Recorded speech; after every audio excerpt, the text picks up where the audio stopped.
Dear learners, welcome to Unit 39 of the Module 16 on Gender, Society and Media. The name of this unit is Health Communication and Gender. As we all know, health communication plays a vital role in promoting the well-being, preventing diseases, and ensuring access to healthcare information. It is the process of sharing health-related messages through various channels, including interpersonal communication, media, and community outreach. In this particular unit, we will explore the concept of health communication, its importance in shaping public health narratives, and how effective communication can lead to better health outcomes. Now, as we have already talked about, by health communication, we generally mean the use of communication strategies for enlightening the masses about the issues of health. Therefore, health communication is a broad term that embraces various aspects and types of communication channels that address the health concerns in relation to individuals and the public at large. Now, there are different definitions of health communication. The National Cancer Institute and the Center for Disease Control and Prevention, they use this particular definition. The study and use of communication strategies to inform and influence individual and community decisions that enhance health is known as health communication. And successful health communication programs, it involves more than the production of messages and materials. They use research-based strategies to shape the products and determine the channels that deliver them to the right intended audiences. Health communication is a key strategy to inform the public about health concerns and to maintain important health issues on the public agenda. The use of the mass and multimedia and other technological innovations to disseminate useful health information to the public increases the awareness of specific aspects of individual and collective health, as well as the importance of health in development. Now, for individuals, effective health communication can help raise the awareness of health risks and solutions, provide the motivation and skills needed to reduce these risks, help them find support from other people in similar situations, and affect or reinforce attitudes. Health communication encompasses several areas, including edutainment or entertainment plus education, health journalism, interpersonal communication, media advocacy, organizational communication, risk communication, social communication, and social marketing. And this can take many forms, from mass and multimedia communications to traditional and culture-specific communication, such as storytelling, puppet shows, and songs. It may take the form of discrete health messages to be incorporated into the existing media for communication, such as soap operas. Now let us look at some of the important guidelines for effective health communication. Certain attributes can make health communication campaigns very effective. So these are some of the important guidelines that one can incorporate for effective health communication campaigns. And these guidelines have been adopted from the University of Kansas Community Toolbox Community Workstation. The first important guideline is defining the communication campaign goal effectively. For this, one needs to identify the larger goal. And also one needs to determine which part of the larger goal could be met by a communication campaign. And under this particular guideline, one also needs to describe the specific objectives of the campaign and also how this can be integrated into the campaign plan. The second important guideline is defining the intended audience effectively. So under this guideline, what one should do is one needs to identify the group to whom he or she wants to communicate the message. Then one needs to consider identifying the subgroups to which he or she could tailor their message. Of course, one needs to learn as much as possible about the intended audience. Who are the audience for the message? And then also try to add some information about the beliefs, current actions, and social and physical environment to demographic information. The third important guideline is creating messages effectively. One needs to brainstorm the messages that fit within the communication campaign goal and the intended audience or audiences. Channels needs to be identified and sources also needs to be identified that are considered credible and influential by the intended audience. And then one also needs to consider the important time or the best time to reach the audience and prepare the messages accordingly. And finally, one needs to select a few messages and plan to pre-test them before moving with the next stage. Now, another important guideline is pre-test and revise the messages and materials effectively. That is, one needs to undergo pre-test and also one needs to revise the messages as well as the materials over and over again. Under this particular guideline, what one needs to look into is one needs to select the pre-testing methods that fit the campaign's budget and timeline. The messages needs to be pre-tested as well as the materials with the people who share the attributes of the intended audience. And the time also needs to be selected in order to revise the messages and materials based upon pre-testing findings. Lastly, the most important guideline is implementing the campaign effectively. Under this guideline, what one needs to look into is one needs to follow the plans that he or she has developed at the beginning of the campaign. And then they should try to communicate with partners and the media as and when necessary to ensure that the campaign runs smoothly. So these are, in short, a few of the guidelines that one needs to keep in mind, for effective health communication campaigns, for undertaking such campaigns in different areas. Now, let us move on to the communicating health strategies in different areas. The future course of development in any country is determined by its quality of human resources. In this context, the importance of early childhood development programs for children, their parents, and caregivers cannot be overlooked as far as the progress of the nation is concerned. The rights of children have an important bearing on human development. Investments that have been made in the early childhood program can result in several social benefits.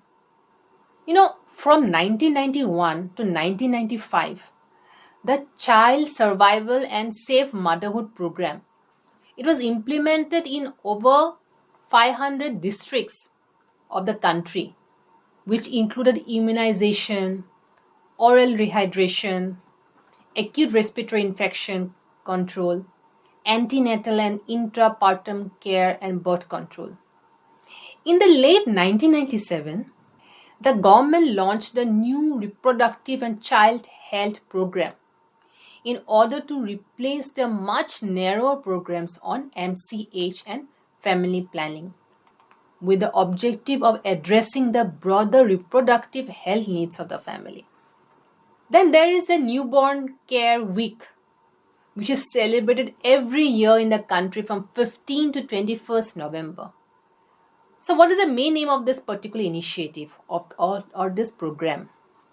This initiative, which began in 2000, it raises awareness about the importance of the newborn care for child survival and development. Now, communication campaigns highlight some practices for the newborn's health. As far as this particular program is concerned, that is the Newborn Care Week is concerned, the different campaigns that are undertaken, it tries to focus on some of the practices for the newborn's health, like the delivery in a clean and warm environment, immediate and exclusive breastfeeding, keeping the baby warm, information about immunization, and so on and so forth. Then there is another initiative which is known as a Baby Friendly Hospitals Initiative. This was launched by the UNICEF, and this initiative recommends initiation of breastfeeding immediately after childbirth. So these are some of the important health communication programs that are being undertaken in this country. Then we have the Breastfeeding Promotion Network of India under the project Information for Action, supported by UNICEF India and the Department of Women and Child Development, Government of India, gives detailed information on breastfeeding and infant and child feeding. It also brings out posters promoting breastfeeding with the theme Closeness and Warmth, and videos covering early exclusive breastfeeding, how to breastfeed, and complementary feeding. Then there is the Universal Immunization Program. This was introduced in 1985 to 1986. Public health education messages on radio and television, teen plates posters hung in village daycare centers, health centers, and post offices, and slogans painted on walls. They were used to increase public awareness and demand. In general, among all the immunization programs, the Pulse Polio program in particular has received wide mass media coverage and publicity. Then the Diarrhea Diseases Control Program in India, it was started in 1978 with the objective of reducing mortality and morbidity due to diarrheal diseases. With the birth of the National Oral Rehydration Therapy Program in 1985 to 86, the focus shifted to strengthening case management of diarrhea for children under the age of 5 years and improving maternal knowledge related to the use of home available fluids, use of oral rehydration solution, and continued feeding. Ensuring availability of ORS packets at health facilities and in the community is an important aspect of this particular program. And since 1992 to 1993, this program has become a part of the Child Survival and Safe Motherhood program. And information about this program, it was provided mostly through print and electronic media. Documentaries on diarrhea among children and a use of ORS and preparation of recommended home solution were regularly shown in cinema theaters. Spot announcements were also shown on TV and radio frequently as messages on ORS and RHS.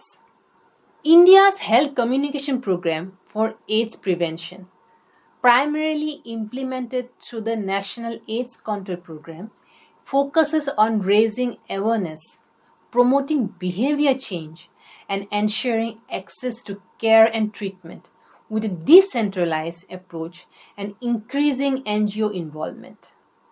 In India, theatre is also used effectively for health communication, particularly in rural areas, utilizing traditional folk media like Yakshagana and street theatre to convey health messages and promote awareness on issues like sanitation, family planning, and disease prevention.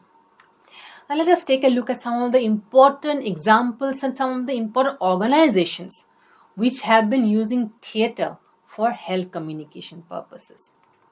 We have the UNICEF Kolkata Creative Art Performer, and this particular organization, it uses street theatre to campaign for issues like pulse polio immunization and has been successful in changing attitudes and increasing participation in immunization programs. Then we have the Prabir Guha's Alternative Living Theatre. This organization has been working since the 1990s using theatre for development and social change. Then we have the Jana Natya Manch. This group uses street theatre to raise awareness about social issues and has been instrumental in campaigns against diseases like leprosy, tuberculosis, malaria, and HIV/AIDS. Then let us try to look at some of the important health communication campaigns carried out in the country. Now, some of the national health communication programs or campaigns we have about family planning. India can boast to be the first country in the world to have launched a national planning in 1952. This particular program has undergone transformation in terms of policy and actual program implementation. Then we have the Pulse Polio campaign. This was launched in 1995 by the Government of India with the Global Initiative of Eradication of Polio following World Health Assembly resolution in 1988. And the Pulse Polio campaign, it aims to eradicate polio virus through mass immunization. Then we have the Swachh Bharat Abhiyan, or literally translated known as Clean India Mission. This particular mission was initiated in 2014, and this nationwide sanitation hygiene campaign, it sought to eliminate open defecation and promote cleanliness. Then we have the National AIDS Control Program. This was launched in 1992, and it aims to spread awareness about the HIV/AIDS prevention, testing, and treatment. Then we have the Ayushman Bharat campaign. This campaign was introduced in 2018, and it focuses on providing health insurance to economically disadvantaged groups. Now, these are some of the national health communication campaigns. Let us look at some of the disease-specific health awareness campaigns. The first one we have is a COVID-19 awareness campaigns. So the Government of India, it launched several COVID-19 health communication campaigns to encourage mask usage, social distancing, hand washing, and vaccination.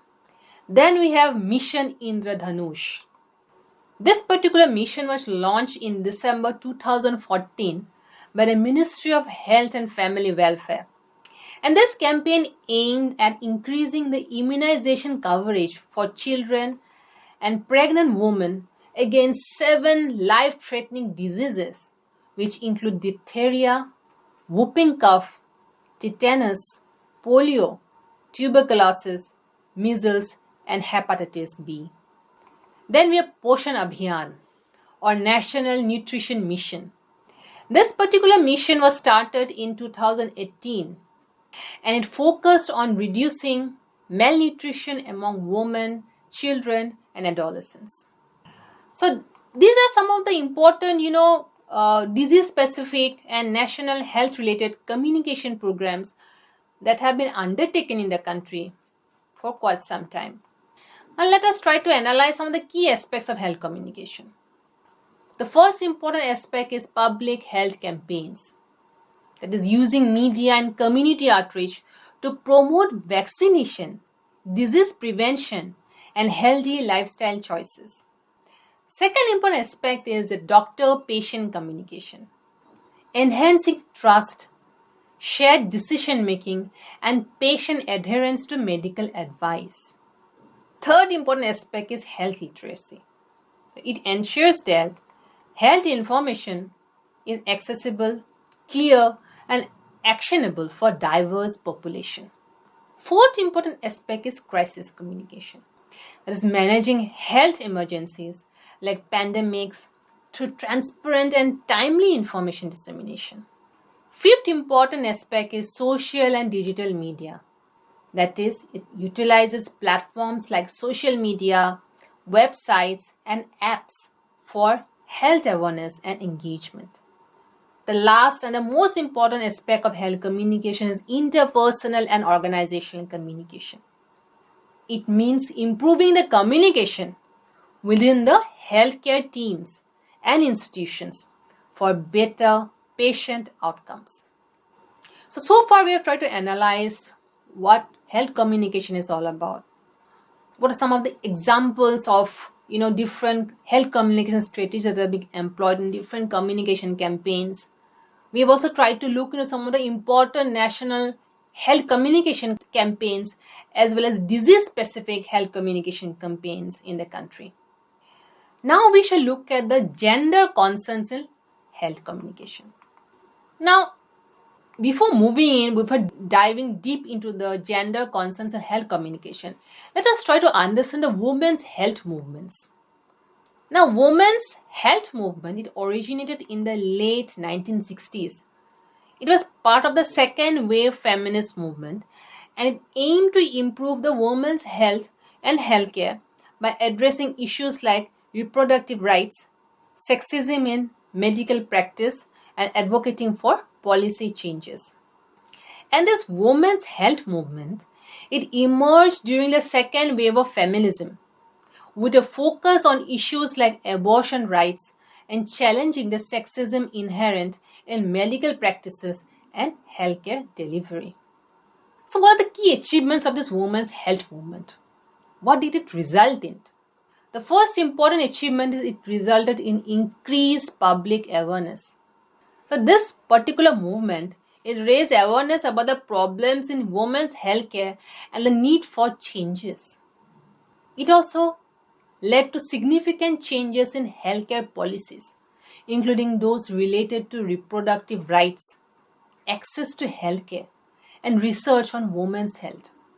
The third important key achievement of this women's health movement is that women's groups, providers, allies organized to advocate for policy changes, established health centers, and created self-help organizations.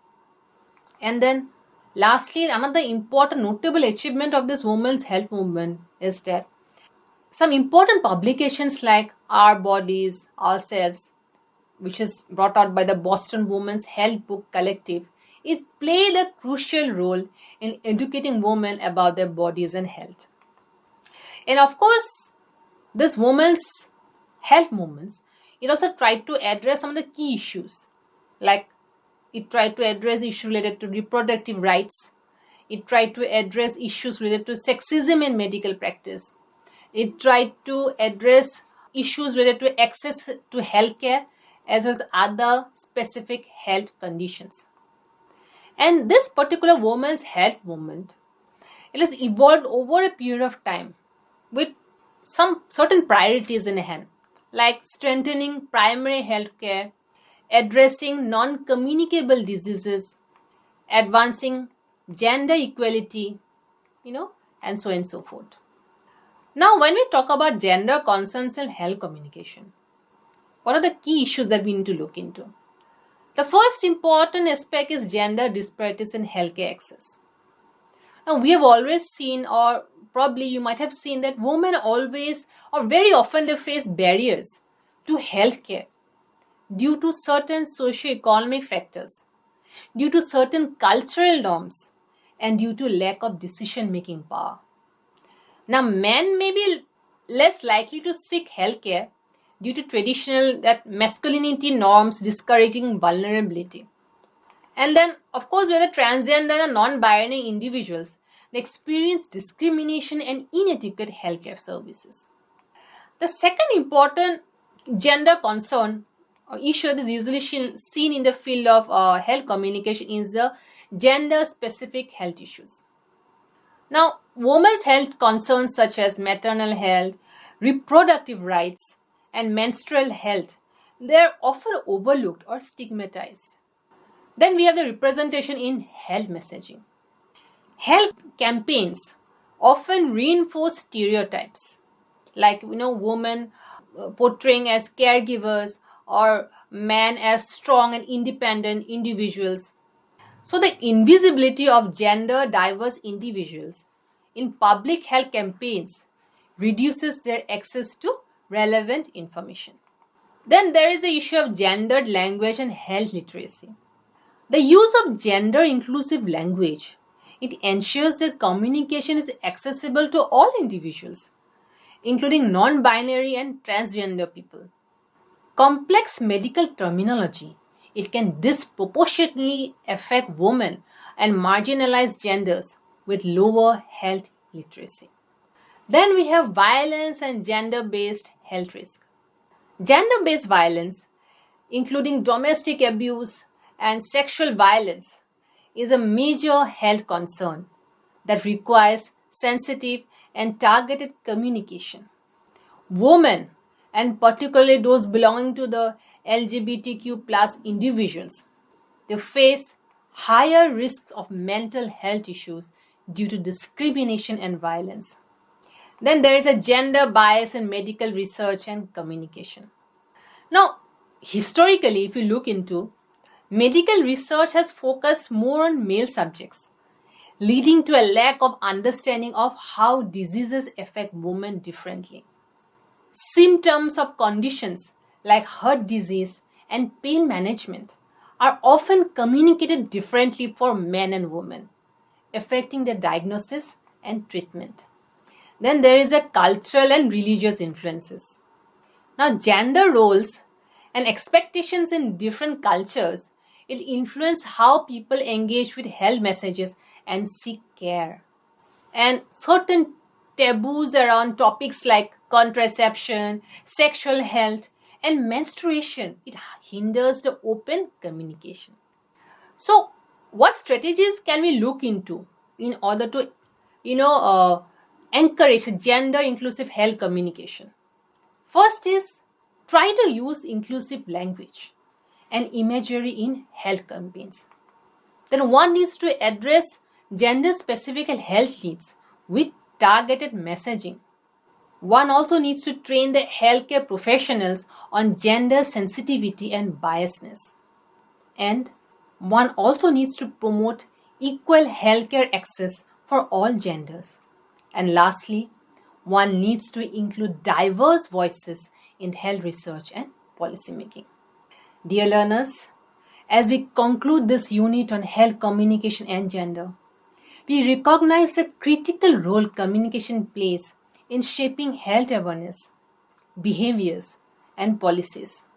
Throughout this unit, we have explored the concept of health communication. We have tried to understand how effective dissemination of health communication can influence individuals and communities. We have also examined the guidelines for effective health communication, emphasizing the need for clarity, accessibility, and cultural sensitivity in delivering the health messages. So, by engaging with these topics, you have gained insights into the intricate relationship between health communication and gender.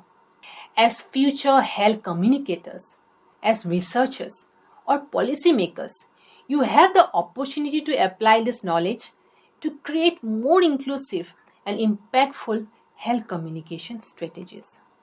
So, as you reflect on this unit, consider how communication can be harnessed as a tool for bridging health gaps, for empowering the communities, and for advocating for gender-sensitive healthcare systems.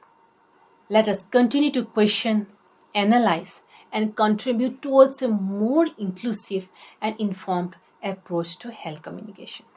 With this, we have come towards the end of this unit. Thank you.